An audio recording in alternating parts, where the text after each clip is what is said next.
Talent manager chez LVMH, Karine Raga a lancé en 2004 le premier site de recrutement dédié aux personnes handicapées. Et aujourd'hui, elle est la présidente d'un des réseaux de femmes professionnelles le plus influent au monde, Business Professional Women. Elle a accepté de venir nous parler justement de son parcours avec ses craintes et ses succès. Merci d'avoir accepté notre invitation. Bonjour. Bonjour. Si vous le voulez bien, on va commencer par parler de votre site internet emploi.com que vous avez lancé en 2004. Pourquoi avoir pris cet engagement à ce moment de votre vie et que propose exactement le site? Alors, emploi.com, ça a été le premier site d'emploi dédié aux personnes handicapées. Et à l'époque, ça avait vraiment permis de décloisonner, en fait, l'emploi des personnes handicapées. Lorsqu'on l'a créé, moi, j'étais salariée d'une association. J'accompagnais des personnes handicapées dans leur reconversion professionnelle. Et j'ai monté ce site donc avec mon patron de l'époque qui m'en a ensuite confié la direction opérationnelle. Et emploi, lorsqu'on l'a monté, c'était avant tout parce qu'il y avait eu une loi. Donc le cadre réglementaire en France était renforcé pour favoriser l'emploi des personnes handicapées, loi de 2005. Et puis ensuite, c'est parce qu'on a eu le soutien de 10 grandes entreprises qui souhaitaient et qui souhaitent toujours renforcer, faciliter le recrutement des personnes handicapées, mais qui, faute de candidats, souhaitaient avoir un outil supplémentaire. Aujourd'hui, c'est un site qui fonctionne toujours. Moi, quand je l'ai quitté en 2007, il y avait 11 salariés, il y en a à peu près, je crois, 18 aujourd'hui. Donc, c'est quelque chose qui s'est bien développé. Et surtout, aujourd'hui, il y a beaucoup d'autres sites Internet dédiés à l'emploi des personnes handicapées. Preuve que ça répondait à un besoin à la fois des entreprises et puis des personnes en situation de handicap. Est-ce que ça a été compliqué de lancer ce site Internet malgré le soutien de ces 10 entreprises? Surtout, est-ce que vous avez eu besoin de lever des fonds également? Alors, ça a fait grincer quelques dents parce que, encore une fois, on a un peu décloisonné quelque chose qui était... même dans l'associatif, vous avez des logiques aussi de territoire. Je pense que ce qui a été le plus difficile, c'est d'aller au-delà des stéréotypes. Stéréotypes d'abord selon lesquels les candidats n'allaient pas utiliser ce site, alors qu'ils l'utilisent très largement. Mais c'est vrai qu'en remettant les choses à quelques années, on pouvait légitimement se poser la question. Il a fallu également prouver que ça n'était pas un acte discriminant, au contraire, que c'était une vraie ouverture. Donc c'est ça qui a été compliqué. C'est vraiment plus la dimension, je dirais, de la dimension sociétale, la dimension politique. Aujourd'hui, personne ne remet plus en cause ce type d'outils, et heureusement. Mais à l'époque, oui, il a fallu avoir quelques arguments solides. Depuis 2007, vous avez rejoint LVMH, je ne me trompe pas. Oui. On vous a contacté pour implanter une politique sociale. Qu'est-ce que c'est? J'ai été recrutée pour implémenter d'abord la politique handicap au niveau du groupe LVMH. Et puis ensuite, j'ai eu des missions qui se sont élargies à d'autres champs de la responsabilité sociale. Alors, une politique de responsabilité sociale, très simplement, c'est la reconnaissance en fait par une entreprise, par une organisation, qu'elle est un acteur, non seulement économique, mais aussi un acteur social, à l'échelle, par exemple, d'un territoire. C'est-à-dire qu'elle a une responsabilité au-delà de son cœur de métier, de son activité économique. Alors ça se traduit comment? Eh bien, chez LVMH, ça s'est traduit par la structuration d'une politique d'emploi en faveur des personnes handicapées. Ça se traduit par des partenariats avec des quartiers dits sensibles, entre guillemets. Ça se traduit par un certain nombre d'actions qui visent à rétablir en fait l'égalité des chances, à garantir qu'il n'y ait pas de discrimination, que ce soit en matière de recrutement ou en matière de développement des personnes. L'aspect social vraiment global, là Oui. pour le coup, parce Oui. qu'on balaye assez Oui. facilement tous les sujets. On balaye assez large, absolument. Et puis on ne parle pas que de la France, on parle évidemment du champ international, c'est-à-dire dans toutes les régions où le groupe opère. Alors, multicasquette, on continue. En 2011, vous devenez DRH du groupe de programme de développement pour les hauts potentiels femmes et hommes.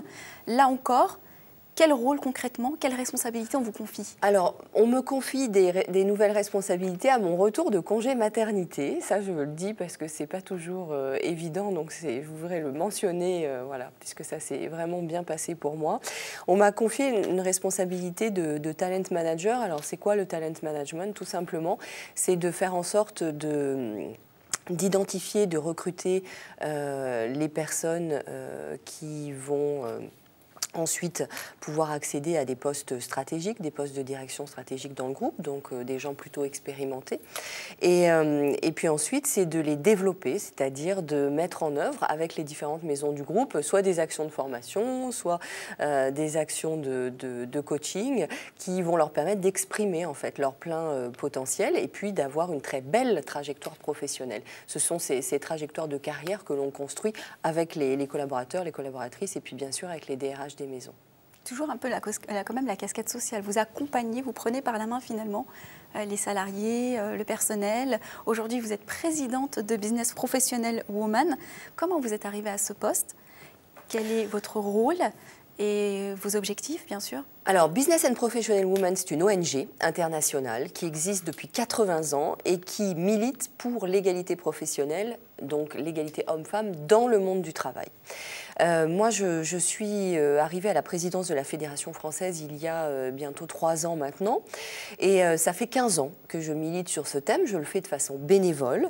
Et j'avais fait en fait mon mémoire de fin d'études sur l'égalité salariale, hein, donc il y a une quinzaine d'années. Je dis toujours que je tiens ce mémoire à disposition parce que les chiffres n'ont pas tellement évolué. C'est l'anecdote, c'est ce qui vous a vraiment motivé à prendre cette voie. Voilà, ça, absolument. Ça vous a marqué? Oui, ça m'a marqué, ça m'a motivé. À l'époque, en 95, donc, BPW avait fait beaucoup de propositions pour la plateforme de Pékin, qui est une plateforme internationale qui a vraiment structuré les politiques d'égalité hommes-femmes dans les différents pays et dans les conventions internationales. Et aujourd'hui, BPW, eh bien, je m'y suis engagée d'autant plus parce que BPW porte un certain nombre de campagnes mondiales, dont l'Equal PD, donc la Journée internationale de l'égalité salariale. Oui.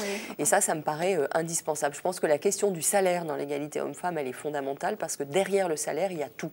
Derrière le salaire, il y a les cycles de carrière, il y a l'orientation professionnelle, il y a évidemment la rémunération, il y a la retraite, oui. Donc il y a tout. Quels étaient les chiffres à l'époque? Quels sont-ils aujourd'hui? Alors aujourd'hui, on est sur une différence salariale de 27% entre les hommes et les femmes. Si on compare l'ensemble des métiers, et on est sur une différence de 19% si on compare les emplois à temps plein. Et on est, c'est le troisième chiffre, et c'est peut-être le plus choquant, sur une différence de 7 à 10%. Ça dépend un petit peu des études et des métiers. Si on compare des choses comparables, c'est-à-dire que si on compare un même niveau de poste, un même niveau de responsabilité, avec une expérience similaire et une qualification comparable. Voilà, donc une différence de 7 à 10%. Vous vous êtes implanté au niveau mondial. Comment ça se passe dans les autres pays?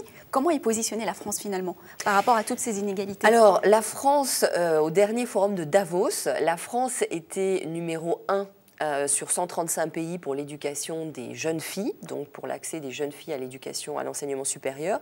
Et elle était classée 131e pour l'égalité salariale homme-femme. 131e, sur 135 pays. Donc la France ne performe pas sur ce volet-là. Et il y a peut-être même une spécificité un peu française, à savoir qu'il y a vraiment une tension. C'est-à-dire qu'on a d'un côté un système éducatif qui est plutôt égalitaire, en tout cas qui permet l'accès des jeunes femmes. C'est ça qui est plutôt surprenant finalement. Et de l'autre côté, on a cette différence salariale. Alors, ça s'explique plutôt bien aujourd'hui, c'est-à-dire qu'on connaît bien les mécanismes. À la fois, il y a des effets de structure, ensuite, il y a des effets plus individuels sur la capacité même à négocier, et puis bien sûr, l'ensemble des stéréotypes qui sont extrêmement profonds, qui ne sont pas, voilà, qui sont culturels, qui sont culturels et en même temps qui sont très universels. C'est-à-dire qu'on le voit bien, nous, dans l'échange qu'on a avec d'autres fédérations BPW, on va retrouver ces mêmes stéréotypes, le stéréotype selon lequel plus un homme a d'enfants et plus il doit bien gagner sa vie, et les stéréotypes selon lesquels plus une femme a d'enfants et plus quelque part elle doit s'éloigner du marché du travail, en tout cas se rapprocher de la sphère familiale. Ça, c'est partagé dans toutes les cultures. Quels sont les pays qui tirent leur épingle du jeu? Alors, sur l'égalité salariale, je suis désolée, il n'y en a pas beaucoup. La moyenne mondiale est à 22% d'écart salarial. Donc je pense que aujourd'hui, qu'est-ce qu'on remarque? On remarque que dans un certain nombre de pays asiatiques, sur la mixité des emplois, il y a plutôt de bons résultats. Sur la question du lobbying, c'est-à-dire vraiment la capacité à faire entendre à un moment donné cette revendication salariale, le lobbying est très fort dans les pays de tradition anglo-saxonne comme les États-Unis ou l'Australie. L'Europe, quant à Israël était extrêmement volontariste en matière d'entrepreneuriat féminin. Il y a un certain nombre de programmes qui sont mis en œuvre pour soutenir l'entrepreneuriat des femmes. Et puis, évidemment, l'Europe du Nord, qui est souvent citée et très connue pour ses politiques de parentalité, qui sont pas forcément, moi je pense, transférables en l'état, oui. en France, mais qui nous inspirent, et notamment sur la réforme de nos congés parentalité. Via votre réseau, est-ce que vous avez la possibilité de sonder la santé des entreprises gérées par les femmes ou dirigées par les femmes ? Oui, alors il y a beaucoup d'études et depuis très nombreuses années aujourd'hui qui prouvent qu'en fait, McKinsey l'estimait à environ, le seuil à environ 30%, mais on sait que quand il y a plus de 30% de femmes dirigeantes dans une entreprise, l'entreprise performe en général mieux. Enfin, voilà. Donc ça, c'est quelque chose ça fait très longtemps qu'on l'a prouvé. Néanmoins, il y a des études aujourd'hui qu'il faut signaler parce que je pense que c'est un faux message, qui disent aussi que, en tout cas, il y en a eu une dernièrement dans le secteur bancaire en Allemagne, qui disait que finalement, les femmes dirigeantes avaient des comportements plus à risque, que le fait qu'il y ait plus de femmes dans les conseils d'administration, c'était des gens moins compétents et que donc ça a fragilisé l'économie. Donc vous voyez je pense qu'en matière d'études, il faut vraiment peser. À mon sens, il faut garder en tête que, je veux dire, c'est une question tout simplement d'équité et de droit, la reconnaissance en tout cas de faire que les femmes dirigent les entreprises. Puis c'est surtout une réalité. Je veux dire, les femmes ont dirigé des entreprises depuis très très longtemps, de la même façon qu'elles travaillent depuis très très longtemps. Après, c'est plus une question de reconnaissance. Il nous reste très peu de temps pour finir. Quels conseils vous pourriez donner aux entrepreneuses qui nous écoutent et qui finalement aimeraient peut-être prendre un peu plus confiance en elles et se lancer dans ce bain de l'entrepreneuriat? Je leur dirais deux choses. La première, c'est qu'il n'y a que 30% de femmes entrepreneuses en France aujourd'hui. Donc il y a un boulevard et il faut absolument y aller. Et puis deuxièmement, j'ai envie de dire aux jeunes, parce que je pense qu'il y a un message très important à porter aux jeunes femmes, c'est que oui, elles risquent d'avoir des freins spécifiques et il vaut mieux qu'elles le sachent et le plus tôt sera le mieux. Maintenant, ça n'est absolument pas bloquant. Il y a de très très belles trajectoires professionnelles de femmes en création d'entreprises et aujourd'hui, je pense qu'on a vraiment beaucoup de rôles modèles et c'est peut-être la responsabilité des médias de faire encore plus ressortir ces rôles modèles comme vous le faites au travers de l'émission. Merci d'être venue justement pour parler de tout ça. Merci. Karine Raga d'avoir répondu à nos questions. Merci pour vos initiatives en faveur de l'entrepreneuriat au féminin. Merci à vous de nous avoir suivis. On se retrouve la semaine prochaine sur We Do Biz Radio et demain.